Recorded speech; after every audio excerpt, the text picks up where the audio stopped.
حضرت رقیه رو میشناسی؟ آره، دختر امام حسین 3 سالش بود، از عموش خواست که بره براش آب بیاره. آب آورد؟ نتون.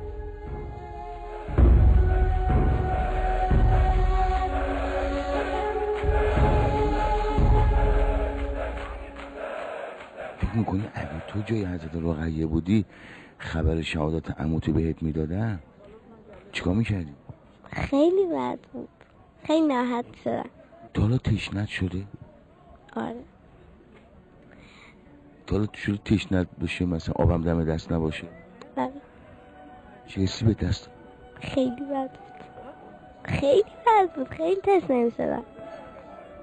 بعد خیلی تشنت بشه آبم نباشه چیکار میکنی؟ خسته میشم که نمیتونم راه برم. اصلا میدونی اسیر یعنی چی؟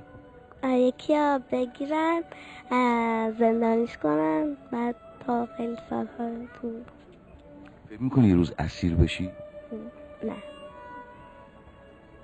فکر کن. یه مرتبه 10 تا مرد بزرگ که با بابات هم لج باشن و دشمن باشن. نه. ببین اگه یه روز یه آقای بیاد شما رو کتک بزنه به کی میگی؟ بابا.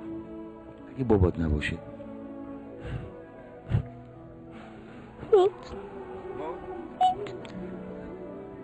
چرا عزیزم؟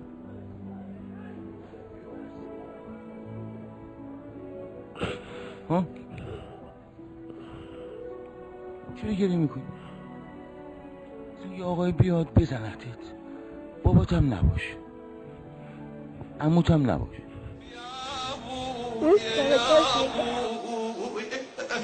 تقول ابويا الما عنده ابوياه لي شكي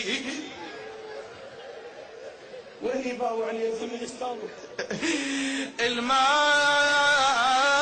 يا ابو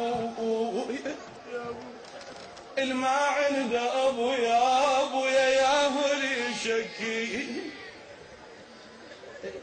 حساب کن کودکت هم زدن گشنت هم هست تشنت هم هست عموت هم نیست بابات هم نیست هیچ کس نیست 50 تا 100 تا آدم بد دورتن چیکار میکنی؟ اصلا فکرشم سخته